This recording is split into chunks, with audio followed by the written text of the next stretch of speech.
నమస్కారం. శ్రీకర్ న్యూస్ కి స్వాగతం. ముందుగా ముఖ్యాంశాలు. ప్లాస్టిక్ వద్దు, కాటనే ముద్దు. ప్లాస్టిక్ భూతం పర్యావరణానికి హాని. జిల్లా కలెక్టర్ ప్రశాంతి.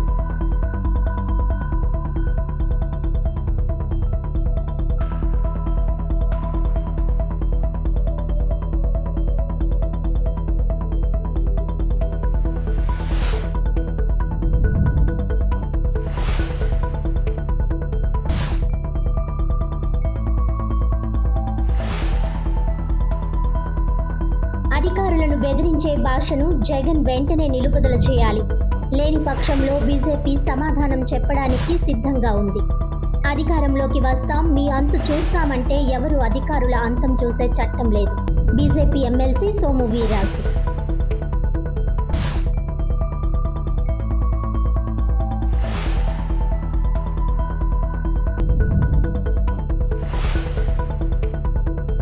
వైకాపా ప్రజా అవసరాలను గాలికి వదిలేసింది. ఎమ్మెల్యే ఆదిరెడ్డి శ్రీనివాస్ 24 లక్షల రూపాయలతో 10వ డివిజన్లో అభివృద్ధి పనులకు శంకుస్థాపన.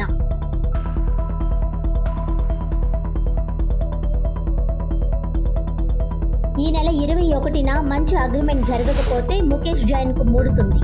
ముడుపులపై సిఐడి దర్యాప్తు చేయాలని హైకోర్టు నుంచి దర్యాప్తు ఆర్డర్ తెస్తాం.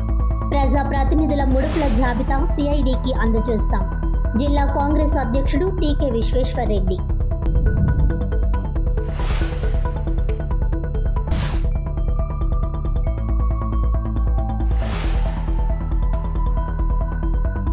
ప్లాస్టిక్ కాలుష్యాన్ని నిర్మూలించడానికి ప్రజలంతా కలిసి రావాలని జిల్లా కలెక్టర్ పి ప్రశాంతి పిలుపునిచ్చారు.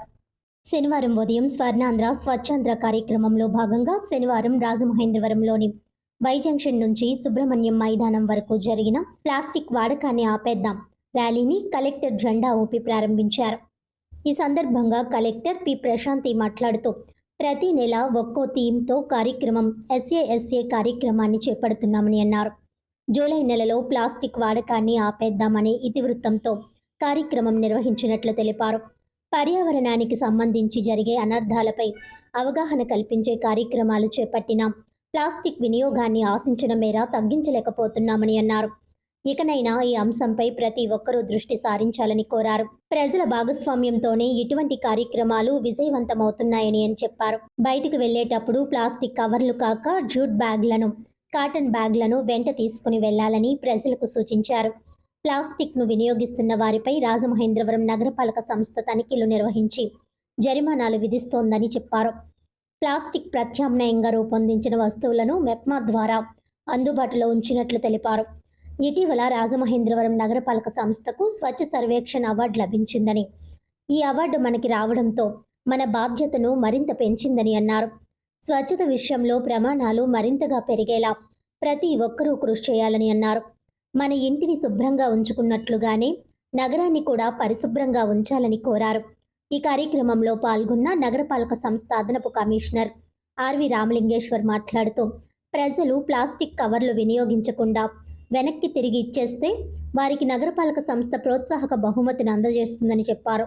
దీనికోసం జాంపేట జంక్షన్, విఎల్పురం, దానవాయిపేటలో ప్రత్యేక అవుట్లెట్లను ఏర్పాటు చేసినట్లు తెలిపారు.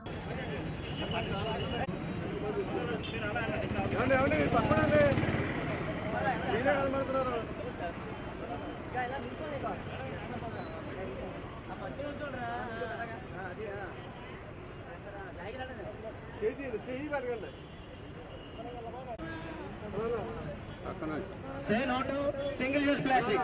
Say no to plastic. Say no to single-use plastic. Say no to single-use plastic. Plastic వద్దు, పొట్టు సంచులే వద్దు. Plastic వద్దు. ఈస్ట్ గోదావరి జిల్లా అంతా కూడా మనం సాసా కార్యక్రమం చేసుకుంటున్నాం. మనకి ఉన్న 3 ULBs Rajahmundry municipal corporation, Kovvur, Nidadavole urban ఏరియాస్లోని, అలానే ప్రతి గ్రామ పంచాయతీలో కూడా ఈ కార్యక్రమం అనేది జరుగుతుంది. సో మనకి ఈ సాసా కార్యక్రమానికి కొన్ని స్టాండర్డ్ ఆపరేటింగ్ ప్రొసీజర్స్ ఇచ్చారు. దాని ప్రకారం ప్రతి నెల కూడా ఒక ప్రత్యేకమైన థీమ్ తీసుకొని దానికి ముందుగా కొంత వర్క్, ఆ తర్వాత కూడా కొంత వర్క్ చేయడం కూడా జరుగుతుంది. సో ఈ నెల మనకి ఇచ్చిన థీమ్ ప్లాస్టిక్ యూసేజ్ని తగ్గించాలి అని. దాంట్లో భాగంగానే మనం కొంతకాలంగా ప్లాస్టిక్ని రికవరీ చేయడము, రికవరీ ఫెసిలిటీస్ని పెట్టడం, ఎవరైతే రికవరీ చేసి ఇస్తారో వాళ్ళకి గిఫ్ట్ చేయడం, రివార్డ్ చేయడం, అలాంటి యాక్టివిటీస్ చేస్తున్నాం. ఇది ఇంకా కొంతకాలం కంటిన్యూ అవుతుంది. సో ఇక నుంచి మనకి ఆర్ఎంసీలో సింగిల్ యూజ్ ప్లాస్టిక్ అనేది పూర్తిగా నిషిద్ధం, ఎవరు కూడా యూజ్ చేయకూడదు. ఒక 2-3 సార్లు వాళ్ళకి చెప్పడము, పెనాల్టీస్ వేయడం జరుగుతుంది. ఆ తర్వాత కొంచెం సీరియస్ యాక్షన్స్ కూడా తీసుకోవడానికి వెనకాడము అని తెలియజేయడం జరుగుతుంది. అలానే మనకి రూరల్ ఏరియాలో కూడా సేమ్ కార్యాచరణలు తీసుకోవడం జరిగింది. సో ఎస్పెషల్లీ మన రాజమండ్రి మున్సిపల్ కార్పొరేషన్కి చుట్టుపక్కల ఉన్న ఒక 10 విలేజెస్ ఏవైతే ఉన్నాయో వాటిలో కూడా ప్రత్యేకంగా ఒక డ్రైవ్ తీసుకుంటున్నాం, in addition to other all rural villages. So ఇప్పుడు జిల్లా అంతా కూడా ప్లాస్టిక్ యూజ్ చేయకుండా ఉండడానికి కావాల్సిన అవగాహన కార్యక్రమాలు, ఆల్టర్నేటివ్స్ అవైలబుల్గా చేసే కియోస్కోస్ ఏర్పాటు చేయడం జరుగుతుంది. దానితో పాటుగా all departments concerned, Panchayati Raj, municipal administration, pollution control board, ఈ 3 డిపార్ట్మెంట్స్ కూడా కలిసి ఎన్ఫోర్స్మెంట్ కూడా మనం చేయబోతున్నాం. మరోసారి వైసీపీ అధికారంలోకి రావడం జరగదని బీజేపీ ఎమ్మెల్సీ సోము వీర్రాజు జోస్యం చెప్పారు. వైసీపీ అధినేత వైఎస్ జగన్మోహన్ రెడ్డిపై బీజేపీ ఎమ్మెల్సీ సోము వీర్రాజు తీవ్ర ఆగ్రహం వ్యక్తం చేశారు. రాజమండ్రిలోని బీజేపీ కార్యాలయంలో సోము వీర్రాజు మీడియాతో మాట్లాడారు. జగన్ మాట్లాడే విధానాన్ని మార్చుకోవాలని, లేకపోతే తాము తగిన సమాధానం చెబుతామని హెచ్చరించారు. ఏపీలో తాము మళ్లీ అధికారంలోకి వస్తాం, అధికారుల అంతం చూస్తామంటూ జగన్ అజ్ఞానరహితంగా మాట్లాడుతున్నారని ధ్వజమెత్తారు. అధికారులను జగన్ ఏమీ చేయలేరని వార్నింగ్ ఇచ్చారు. జగన్ ప్రభుత్వంలో ఉన్న అధికారులు జైలుకు వెళ్తున్నారని చెప్పుకొచ్చారు. జగన్ ప్రభుత్వంలో పనిచేసిన అధికారులకు ఆరోగ్యాలు పాడైపోయాయని అన్నారు. సోము వీర్రాజు వైసీపీ ప్రభుత్వంలో 420 రూపాయలకు నెయ్యి కొని తిరుపతిలో లడ్డూ తయారు చేశారని సోము వీర్రాజు ఆరోపించారు. అధికారంలోకి జగన్ మళ్లీ వస్తే నెయ్యి 320 రూపాయలకి కొంటారా అని ప్రశ్నించారు. జగన్ పరిపాలనలోని వైఫల్యాలనే తాను ప్రశ్నిస్తున్నానని అన్నారు. వైసీపీ మాజీ ఎమ్మెల్యేలు ఎందుకు జైలుకు వెళ్తున్నారో ఆత్మవిమర్శ చేసుకోవాలని హితవు పలికారు. వైసీపీ సుపరిపాలనలోని లోపాలు ఆ పార్టీ నేతలకి అర్థం కావడం లేదా అని ప్రశ్నించారు. మంత్రి నారా లోకేష్ చేసిన యువగలం పాదయాత్రలో వైసీపీ నేతలు ఏం చేయించారో ఒక్కసారి రికార్డులు వెనక్కి తీయిస్తే వారు చేసిన అరాచకాలు బయటపడతాయని చెప్పుకొచ్చారు. జగన్ ప్రతిపక్ష నేతగా కూటమి ప్రభుత్వాన్ని బెదిరిస్తే ప్రజలు మిమ్మల్ని నమ్మరని, మళ్లీ మీరు అధికారంలోకి రావడం కలే అని సోము వీర్రాజు అన్నారు. 2029లో కూడా మళ్లీ కూటమి అధికారంలోకి వస్తుందని సోము వీర్రాజు జోస్యం చెప్పారు. వైసీపీ పాలనలో రోడ్డుపై ఒక్క గొయ్యి కూడా ఎందుకు పూడ్చలేదని ప్రశ్నించారు. జగన్ పాలనలో రమ్మీలు ఆడించారని ఆరోపించారు. గతంలో తనను గుడివాడ కూడా వెళ్లనివ్వకుండా అడ్డుకున్నారని గుర్తు చేశారు. తనకు రామతీర్థం నుంచి కపిలతీర్థం వెళ్లటానికి కూడా జగన్ ప్రభుత్వం అనుమతి ఇవ్వలేదని చెప్పుకొచ్చారు. అప్పులు చేయడం జగన్కే బాగా తెలుసునని ఎద్దేవా చేశారు. జగన్ హయాంలో అప్పటి మంత్రి బుగ్గన రాజేంద్రనాథ్ రెడ్డి రోజు ఢిల్లీలో ఎందుకు ఉండేవారని ప్రశ్నించారు. ముఖ్యమంత్రి చంద్రబాబుకు ఏపీపై ఉన్న గౌరవమే తెలంగాణపై ఉందని స్పష్టం చేశారు. ఏపీలో ఉన్న అన్ని రాజకీయ పార్టీలు బనకచర్లకు అనుకూలంగా మాట్లాడాలని బీజేపీ ఎమ్మెల్సీ సోము వీర్రాజు కోరారు. ఏమాత్రం కూడా ప్రజాస్వామ్యానికి హేతుబద్ధంగా కనిపించడం లేదు. ఆయన తప్పకుండా ఆయన తీరును మార్చుకోవాల్సినటువంటి అవసరం ఉంది. ఆయన 3 ఏళ్ళలో చంద్రబాబు నాయుడు ఎగిరిపోతాడు. 3 ఏళ్ళలో చంద్రబాబు నాయుడు ఎగిరిపోతాడు. మా ప్రభుత్వం వచ్చాక వడ్డీతో తిరిగి చెల్లిస్తాం. డిఐజీలు మాఫియా డాన్లుగా తయారయ్యారు. ఇవి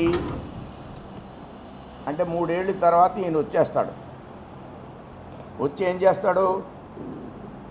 భూమ్ బీర్లు అమ్ముతాడా వచ్చి మరలా? లేకపోతే స్పెషల్ స్టేటస్ అమ్ముతాడా? దేనికి రావాలనుకుంటున్నారు మీరు రాజ్యంలోకి? దేనికి రావాలనుకుంటున్నారు రాజ్యంలోకి? రాజ్యంలోకి వచ్చిన తర్వాత వడ్డీతో సహా తీరుస్తాడట. అప్పులు వడ్డీతో తీరుస్తాడా, లేక డిఐజీలని పోలీస్ ఆఫీసర్ని బెదిరిస్తున్నాడా?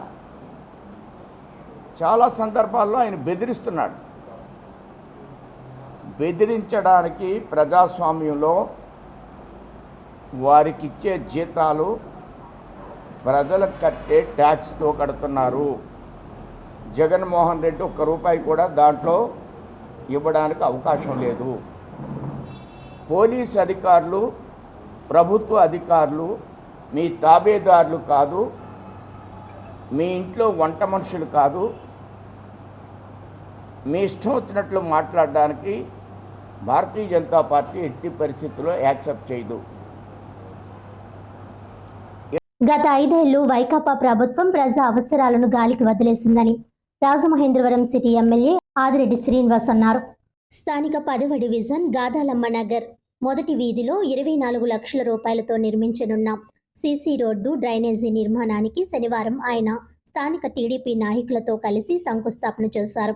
ఈ సందర్భంగా ఎమ్మెల్యే ఆదిరెడ్డి శ్రీనివాస్ మాట్లాడుతూ విస్తీర్ణం పరంగా ఈ 10వ డివిజన్ నగరంలోనే పెద్దదని అన్నారు.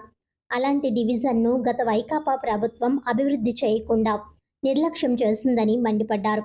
అధికారంలో ఉన్న సమయంలో ఏనాడు నాటి ప్రజాప్రతినిధులు డివిజన్ సందర్శించడం కానీ, అక్కడి ప్రజలను కలుసుకొని వారి అవసరాలు ఏంటి, ఏమైనా సమస్యలు ఉన్నాయా అని తెలుసుకోలేదన్నారు. కూటమి అధికారంలోకి వచ్చిన తరువాత నిత్యం ప్రజల్లోనే ఉంటూ వారి అవసరాలు, వారికి కల్పించాల్సిన మౌలిక సదుపాయాలు ఏంటో అడిగి తెలుసుకొని సమకూర్చడం జరుగుతోందని అన్నారు. అందులో భాగంగానే నగరంలోని అన్ని డివిజన్లలో సీసీ రోడ్లు, డ్రైనేజీలు నిర్మించడంతో పాటు పార్కులను అభివృద్ధి చేయడం జరుగుతోందన్నారు. 10వ డివిజన్లో ప్రస్తుతం గాదాలమ్మ నగర్ మొదటి వీధిలో 24 లక్షల రూపాయలతో సీసీ రోడ్, డ్రైనేజీ నిర్మాణానికి శంకుస్థాపన చేయడం జరిగిందన్నారు. ఈ గాదాలమ్మ నగర్లో డ్రైనేజీలకు అవుట్లెట్ లేని కారణంగా స్థానిక ప్రజల ద్వారా తెలిసిందని, దానికోసం ఏం చేయాలో స్థానిక నాయకులు, అధికారులతో కలిసి చర్చించడం జరుగుతుందన్నారు. ప్రస్తుతం నగరంలో జరుగుతున్న అభివృద్ధి పనులను గుర్తించి వైకాపా ప్రభుత్వ హయాంలో వారు ఏం చేశారు, ఎలా చేశారు, ఎక్కడ చేశారు, వారి పనుల వలన ఎంత నష్టం వాటిల్లింది, ఎలా ఇబ్బంది పడ్డామన్న విషయాలను అవగతం చేసుకోవాలని ప్రజలను కోరారు. అలాగే కూటమి ప్రభుత్వం వచ్చిన తరువాత ఎలాంటి ఇబ్బంది లేకుండా అవసరమైన మేరకు ప్రజా ఆలోచనలకు తగ్గట్టు చేస్తున్న పనులను కూడా గుర్తించాలని ప్రజలను కోరారు. నీట మునుగుతున్న లోతట్టు ప్రాంతాలను ఆ సమస్య నుంచి బయటపడేసేందుకు కావాల్సిన పనులను చేస్తున్నట్లు వివరించారు. వచ్చే వర్షాకాలానికి నీట మునిగే ప్రాంతాల సమస్యను పరిష్కరించే దిశగా పనులు చేపట్టనున్నట్లు తెలిపారు. ఈ కార్యక్రమంలో డివిజన్ ఇన్ఛార్జ్ చొప్పెర్ల వీరభద్రరావు, కూటమి నాయకులు వాసిరెడ్డి బాబీ, మహమ్మద్ ఖాన్, అప్పారావు, బాలు, శ్రీనివాస్, ఉమా మహేశ్వరి, స్థానిక పెద్దలు తదితరులు పాల్గొన్నారు. రాజమండ్రి సిటీ నియోజకవర్గ పరిధిలో 10వ వార్డు, జియోగ్రఫికల్గా చాలా పెద్ద వార్డు ఇది. ఎప్పుడు కూడా తెలుగుదేశం పార్టీ నెగ్గుతూ వస్తూ ఉంది. మొన్న ఎన్నికల్లో కూటమి కూడా అత్యధిక మెజారిటీ ఇచ్చున్నారు ఇక్కడ ప్రజలు. వీరి యొక్క అవసరాలని గత 5 సంవత్సరాలు గాలికి వదిలేశారు. ఇంత పెద్ద వార్డు అన్నప్పుడు అసలు అవసరాలు ఏంటి, అవసరమైన చోట్ల రోడ్లు వేయగలిగామా, డ్రైన్స్ వేయగలిగామా, పార్క్స్ అభివృద్ధి చేసుకోగలిగామా అన్న అంశాన్ని ఎప్పుడు కూడా దృష్టి పెట్టలేదు గత 5 సంవత్సరాలు. ఈరోజు కూటమి అధికారంలోకి వచ్చింది, మంచి రోజులు వచ్చినాయి. వాళ్ళందరి యొక్క ఆలోచనకు అనుగుణంగా పార్క్స్ని డెవలప్ చేస్తూ ఉన్నాం. థీమ్ బేస్డ్ పార్క్స్, రోడ్స్ వేస్తూ ఉన్నాం, డ్రైన్స్ వేస్తూ ఉన్నాం. ఇంకా చేసుకోవాల్సిన కార్యక్రమాలు చాలా ఉన్నాయి. ఇప్పుడు ఇక్కడికి వచ్చిన తర్వాత తెలిసింది దీనికి ఒక డ్రైనేజ్ సిస్టమ్ ఎగ్జిట్ అన్నది లేదు. దానికి ఏం చేయాలన్నది ఇక్కడ స్థానిక నాయకత్వం, బలమైన నాయకత్వం ఉంది. వారు సజెషన్స్ ఇస్తూ ఉన్నారు. అధికారులు దాన్ని పరిగణలో తీసుకొని ఎలా చేయాలనే దాని మీద డిస్కస్ చేస్తూ ఉన్నారు. ఈ రోజున 24 లక్షలతో సీసీ రోడ్స్ని ప్రారంభించుకోవడం జరిగింది కూటమి ప్రభుత్వం. అలాగే ప్రజల్ని నేను పదే కోరుతా ఉన్నాం, జరుగుతున్న అభివృద్ధి కార్యక్రమాలని అవగాహన చేసుకోండి. ఎక్కడ అవసరం అక్కడ చేస్తూ ఉన్నాం. అకాల వర్షాలు, నీట మునుగుతున్న ప్రాంతాలని ముందు నుంచే గమనించి అక్కడ మునగడానికి కారణాలు ఏంటి, ఏ విధంగా పరిష్కరించాలన్న దాని మీద ఒక్కొక్కటిగా చేసుకుంటూ వస్తూ ఉన్నాం. ఇంతకుముందు వీరభద్ర నగర్ నీట మునిగేది ఇప్పుడు లేదు. కిందకు వచ్చేసరికి బీర్వాల్ రోడ్డు, ఫారెస్ట్ కళ్యాణ మండపం అది నీట ములుగుతూ ఉంది. అధికారులతో సమీక్షించాం. 2 కోట్లతోటి డ్రైనేజ్ సిస్టమ్ని కౌన్సిల్ రిజల్యూషన్ అయిపోయింది. ఇప్పుడు టెండర్ స్టేజ్లో ఉంది. దానికి ముందుకు వెళ్తే ఆదెమ్మ దెబ్బ వెనకాల వీధి చర్చ్ రోడ్డు కాంట్రాక్టర్ వచ్చేస్తున్నారు. రోడ్ వేయాల్సిన పరిస్థితి. ఇవన్నీ కూడా నిన్న అకాల వర్షానికి దేవి చౌక్ మీదుగా తొమ్మలవ 2 వీధులు నీట మునిగినాయి. భావన ఋషి గుడి దగ్గర. అంటే మునిగినాయి అంటే ఏంటి? మునుగుతాదా రాజమండ్రి అని వదిలేయాలా ఏంటి? కాదు, ఎందుకు మునిగిందో అవగాహన చేసుకున్నాం. కారణాలు తెలిసినాయి. ఇంజనీరింగ్ డిపార్ట్మెంట్, శానిటేషన్ వాళ్ళు కూర్చున్నాం. చేసినప్పుడు మేజర్ డ్రైన్ లోపల అదేదైతే ఐరన్ ఇవన్నీ కూడా క్లియరెన్స్ చేయకుండా వెళ్ళడం వల్ల అవన్నీ అడ్డపడిపోయి చెత్త అంతా పేరుపోయి బ్లాక్ అవుతా ఉంది. అది ఇప్పుడు క్లియరెన్స్ చేస్తా ఉన్నాం. 4 రోజులు అది క్లియర్ చేయమని అడిగాం. అలా ప్రతి పాయింట్ కూడా విఎల్పురం, గతంలో విఎల్పురం దగ్గర నుంచి ఆర్టీసీ కాంప్లెక్స్ దాకా స్విమ్మింగ్ పూల్లో ఉండేది. కారణం తెలుసుకున్నాం. మేజర్ డ్రైన్ ఏదైతే ఉందో హుక్కంపేట డీమార్ట్ బ్యాక్ సైడ్ అక్కడ బాగా నేరో అయిపోయింది డ్రైనేజ్ సిస్టమ్. కొత్తది కట్టాలని కార్పొరేషన్ దగ్గర నుంచి, ఆ సావిత్రి నగర్ కార్పొరేషన్ దగ్గర నుంచి మేమే ఇనిషియేట్ చేయించి ఆ మేజర్ డ్రైన్ పూర్తి చేసుకున్నాం. 70% వర్క్ అయిపోయింది. ఫ్రీగా వెళ్తా ఉంది. అలాగే విఎల్పురం జంక్షన్లో కూడా ఒకవైపు బాగా నేరోగా ఉంది. అది కూడా మేజర్ డ్రైన్ చేస్తున్నాం. అంటే ఇవన్నీ ఎందుకు చేస్తున్నాం అంటే ఒక సమస్య ఉంది, పరిష్కారం ఏది, దాన్ని అవగాహన చేసుకొని కూటమి ముందుకెళ్తా ఉంది. భవిష్యత్తులో ఈ వర్షాకాలం ఎలాగైనా మొదలైంది. వచ్చే వర్షాకాలానికి ఈ నీట మునిగే ప్రాంతాలు ఏదైతే ఉన్నాయో ఆ సమస్యను పరిష్కరించే ఆలోచనతో కూటమి పనిచేస్తూ ఉందని ప్రజలందరికీ తెలియజేస్తూ అందరికీ ధన్యవాదాలు. ఈ నెల 21న మంచి అగ్రిమెంట్ జరగకపోతే ముడుపులపై సిఐడి దర్యాప్తు చేయాలని హైకోర్టు నుంచి దర్యాప్తు ఆర్డర్ తెస్తామని తూర్పుగోదావరి జిల్లా కాంగ్రెస్ అధ్యక్షులు టీకే విశ్వేశ్వరరెడ్డి అన్నారు. ప్రజాప్రతినిధుల ముడుపుల జాబితా సిఐడికి అందజేస్తామని ఆయన చెప్పారు. పేపర్ మిల్లుకు వచ్చే 400 కోట్ల రూపాయల లాభాల్లో 40 కోట్ల రూపాయలు సిఎస్ఆర్ నిధులు ఖర్చు చేయాల్సి ఉందని తూర్పుగోదావరి జిల్లా కాంగ్రెస్ అధ్యక్షులు టీకే విశ్వేశ్వరరెడ్డి అన్నారు. ప్రెస్ క్లబ్లో ఆయన మీడియాతో మాట్లాడారు. పేపర్ మిల్ యాజమాన్యం ఎలాంటి సంక్షేమ కార్యక్రమాలు చేయకుండా ప్రజాప్రతినిధులకు 4 కోట్ల రూపాయలు ఇచ్చి చేతులు దులుపుకుంటున్నారని ధ్వజమెత్తారు. యూనియన్ నాయకుల అసమర్థత వల్లే మంచి అగ్రిమెంట్ జరగడం లేదని ఆగ్రహం వ్యక్తం చేశారు. పరంపర ఉద్యోగులు కూడా సీనియారిటీ ప్రకారం ఇవ్వకుండా ఒక్కో ఉద్యోగానికి 12 లక్షల రూపాయల నుండి 15 లక్షల రూపాయల వరకు తీసుకొని అమ్ముకున్నారని, ఇదొక పెద్ద స్కామ్ అని, దీనిలో ప్రజాప్రతినిధులు, ప్రభుత్వ అధికారులు ఇన్వాల్వ్ అయి ఉన్నారని ఆయన అన్నారు. పరంపర ఉద్యోగాల పేరుతో వసూలు చేసిన మొత్తంలో 7 కోట్ల రూపాయలు ప్రజాప్రతినిధులు, ప్రభుత్వ అధికారులకు ముట్టజెప్పారని ఆయన ఆరోపించారు. మిల్లుకు ఏటా 400 కోట్లు లాభం వస్తుందని, దీనిలో 10% అంటే 40 కోట్లు రాజమండ్రిలో సిఎస్ఆర్ నిధులుగా ఖర్చు చేయాలని, కానీ చేయడం లేదని, కేవలం 4 కోట్ల రూపాయలు ప్రజాప్రతినిధులకు, అధికారులకు ముడుపులు చెల్లించి సరిపెడుతున్నారని ఆరోపించారు. విలేకరుల సమావేశంలో అఖిలపక్ష కన్వీనర్ దేశిరెడ్డి బలరాం నాయుడు, కాంగ్రెస్ నాయకులు జేటీ రామారావు, బర్రె సుబ్రహ్మణ్యం, ఎస్ఎస్ఎల్ జిల్లా కార్యదర్శి దయ్యాల రాజు, మహమ్మద్ అలీ తదితరులు పాల్గొన్నారు. లేబర్ కమిషనర్, ప్రిన్సిపల్ సెక్రటరీ, అలాగే యూనియన్లు కూడా వారికిత్రం. మీరు ఏదేదో ఆడి మాటలేని ఈడి మాటలేని వాడికి వెళ్ళేస్తే వీడికి వెళ్ళేస్తే రెచ్చిపోకండి. మీరు కూడా తప్పులు చేశారు. మీరు కూడా ఒక ఉద్యోగం తీసుకుని మీ వాళ్ళ కోసం అమ్ముకుని కుక్క పిల్లల్లాగా తోగాడించుకుంటూ తిరుగుతున్నారు. ఇటువంటి ఎదవాసులన్నీ మీరు కూడా మానేయండి. 21వ తారీఖున అగ్రిమెంట్ కంప్లీట్ చేయండి. లేకపోతే హైకోర్టు నుంచి మరి ఈ ఎలిగేషన్స్ అన్నిటి మీద సిఐడి దర్యాప్తు చేయమని హైకోర్టు నుంచి ఆర్డర్ తెచ్చి ఒక్కొక్కడు తాడు తీసేసేలాగా ఎవడెంత డబ్బు తీసుకున్నాడు, ఏ ప్రభుత్వాధికారి ఎంత తీసుకున్నాడో, ఏ ప్రజాప్రతినిధి ఎంత తీసుకున్నాడో లిస్ట్ అంతా నా దగ్గర ఉంది. లిస్ట్ అంతా సిఐడికి ఇచ్చి మీరందరూ కూడా జైలు కోసం లెక్కించేలా చేస్తారని చెప్పి సందర్భంగా తెలియజేస్తారు. ఊరుకోం. దాన్ని లాభాల బాటలో ఉన్నదాన్ని లాక్డౌన్ చేస్తే ఊరికనే ప్రసక్తే లేదు. అఖిలపక్ష కమిటీగా అందరినీ పోగేస్తాం, అందరినీ ఒక దారికి తీసుకొస్తాం. దాన్ని ఒక కార్మికులకు సుమారు 7 సంవత్సరాలు అయింది అగ్రిమెంట్ అయ్యి. ఈ 7 సంవత్సరాల నుంచి ₹1 అడగలేదు. వాళ్ళకి దాదాపు అనేక రకాలుగా గురి చేశారు. గురి చేస్తున్నా సరే బరాయించి ఓపిక పట్టారు. సరే ఒకడో ఇద్దరో దాని మీద పోరాటం ఆరాటం ఏదో పడుతున్నారు. దానికి సమర్థిస్తున్నాం. మేమేమి ఆరాటాలు పోరాటాలు వద్దంటలేదు. కానీ సాగనివ్వండి.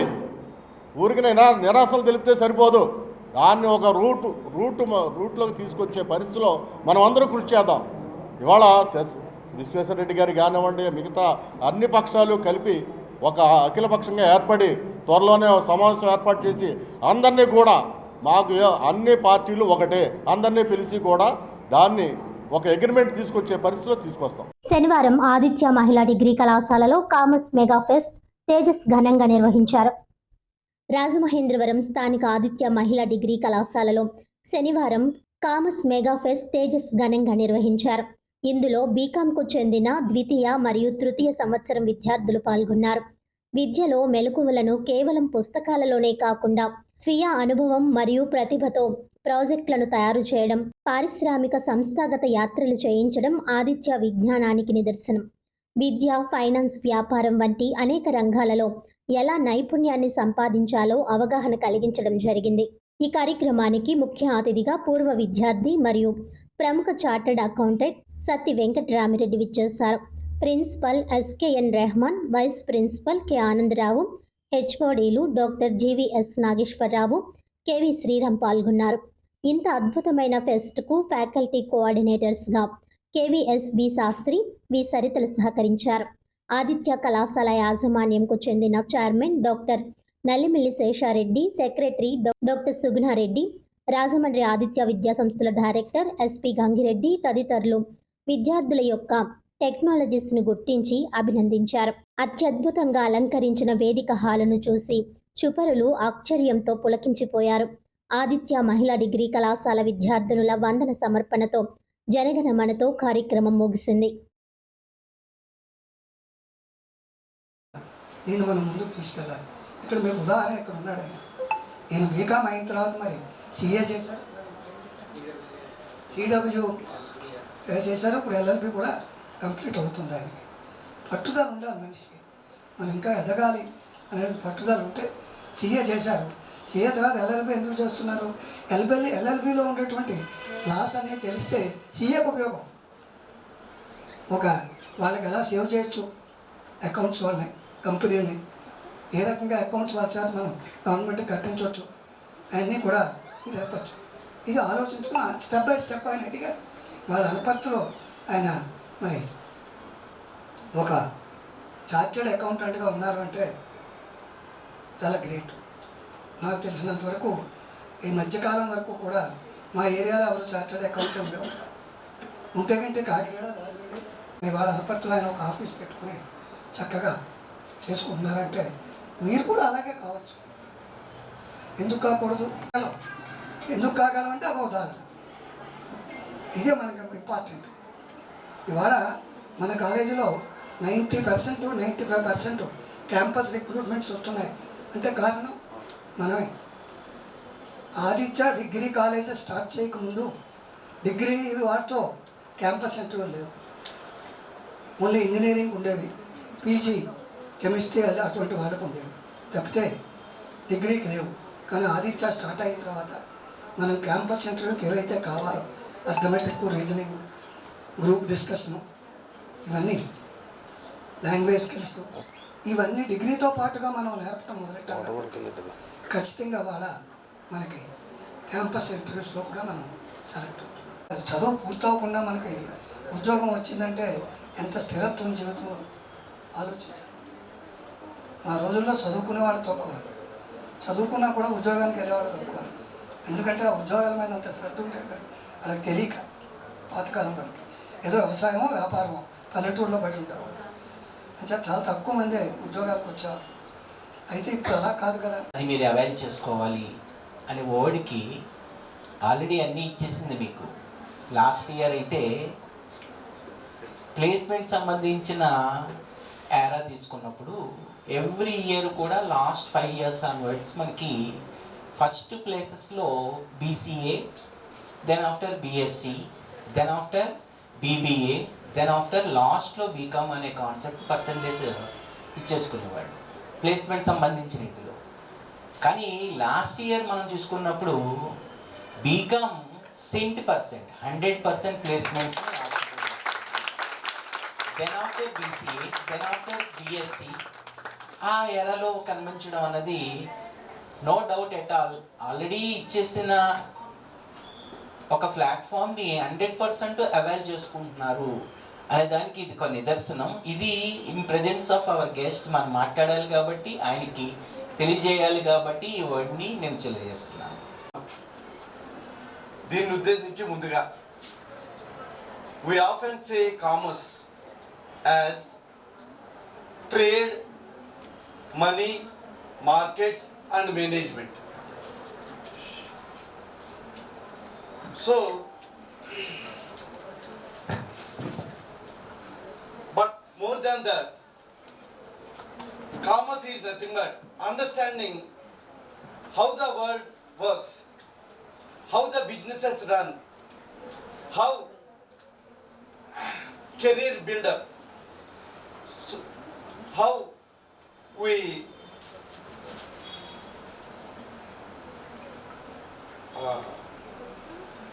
contribute to the economy.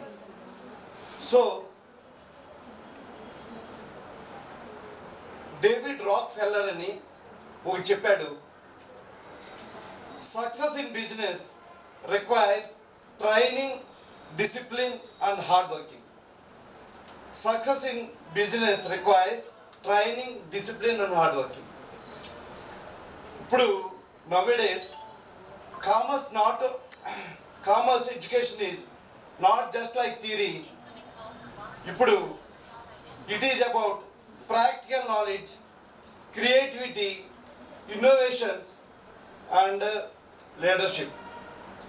So this commerce now itself became the backbone of every economy.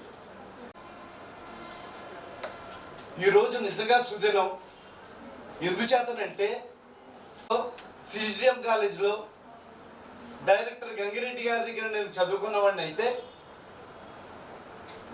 ఆయన నాకు గాడ్ ఫాదరు. నేను ఈ స్థాయిలో ఉన్నానంటే కారణం ఆయనే. మన కళాశాల ప్రిన్సిపల్ రెహమాన్ గారు నాకు పూర్వపు విద్యార్థి. రాజీవ్ గాంధీ డిగ్రీ కాలేజీలో ఒక స్టూడెంట్.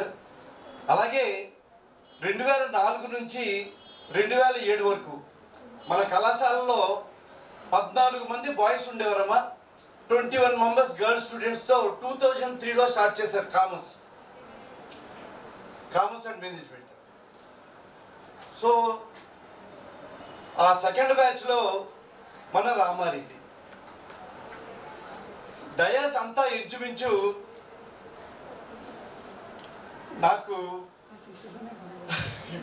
గురువు గారు శిష్యులు. ఇంతకంటే ఏం కావాలి జీవితానికి? HR department. Then of goods are providing of services on a large scale basis. It is a simple definition of commerce. It doesn't confine to the accounts only, madam. From where the product is manufactured until it reaches to the consumers.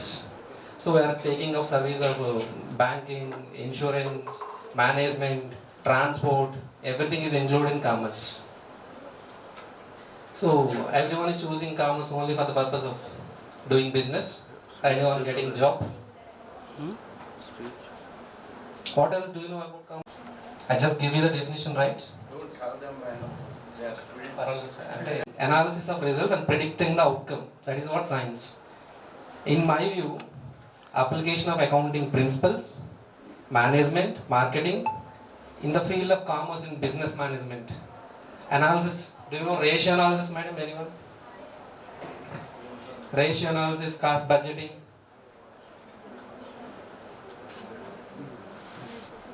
Complete age and presumption of notion మీద ఉంటుంది. Actually that is wrong, madam. Commerce అనేది చాలా important topic.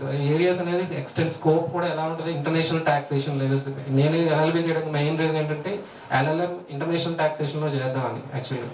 So అలాగే మనం financial మేనేజ్మెంట్లో కానీ బడ్జెట్లో కానీ anything prediction of analysis and results అంతే. సో కామర్స్ అనేది అంత ఈజీగా తీసుకునే సబ్జెక్ట్ అయితే మీకు కాదు. So be careful about the subject. Deep passion అనేది డెవలప్ చేసుకుంటాము. యాక్చువల్గా నేను వెన్ ఐ వాజ్ స్టూడెంట్ ఏంటంటే ఆ టైంలో మాకు అంత సోర్స్ లేదు. My source of knowledge is only confine to the class rooms. అప్పుడున్న టెక్నాలజీ మాకు అంత 2004-2007 బ్యాచ్లో మా సబ్జెక్ట్ అంతా కూడా త్రూ క్లాస్ రూమ్స్లోనే, అది మా గురుగారు కావచ్చు, నాగేశ్వరరావు గారు కావచ్చు, సమాధానం మేము తీసుకున్న సబ్జెక్ట్ కావచ్చు. ఒక ఇంటర్నెట్కి వెళ్ళాలంటే గంటకి 15 రూపాయలమ్మా అప్పుడు మేము తీసుకుంది. నేను 2007 to 12 CA చేశాను. ఆ టైంలో మేము ఒక ఇంటర్నెట్కి వెళ్ళాలంటే గంటకి 15 రూపాయలు. సో ఒక నాలెడ్జ్ ఏదైనా చేయాలంటే కూడా తెలుసుకోవాలంటే కూడా బయటకు వెళ్ళాలంటే అది. ఇప్పుడు మీకున్నది knowledge is at finger prints. Artificial intelligence ఏరియాలో ఉన్నారు మీరు. సో ఇంత రెల్మ్ ఆఫ్ ఏఐలో నార్మల్గా చదువుకుంటే అంత ఆపర్చునిటీస్ అయితే బయట లేవమ్మా. ఎందుకంటే AI replacing the human beings now. వార్తలోని ముఖ్యాంశాలు మరోసారి. ప్లాస్టిక్ వద్దు, కాటనే ముద్దు. ప్లాస్టిక్ భూతం పర్యావరణానికి హాని. జిల్లా కలెక్టర్ ప్రశాంతి.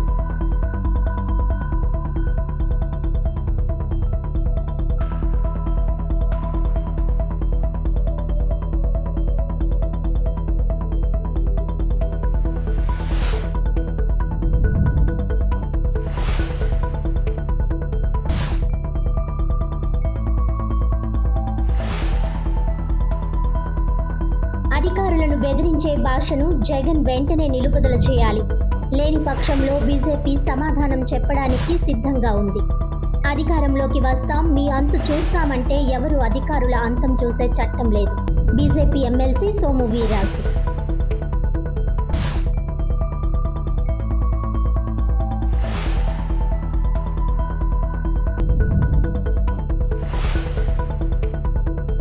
వైకాపా ప్రజా అవసరాలను గాలికి వదిలేసింది. ఎమ్మెల్యే ఆదిరెడ్డి శ్రీనివాస్. 24 లక్షల రూపాయలతో 10వ డివిజన్లో అభివృద్ధి పనులకు శంకుస్థాపన.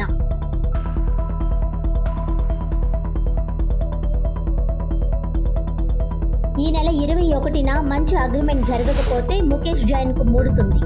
ముడుపులపై సిఐడి దర్యాప్తు చేయాలని హైకోర్టు నుంచి దర్యాప్తు ఆర్డర్ తెస్తాం. ప్రజా ప్రతినిధుల ముడుపుల జాబితా సిఐడికి అందజేస్తాం. జిల్లా కాంగ్రెస్ అధ్యక్షుడు టీకే విశ్వేశ్వర్రెడ్డి.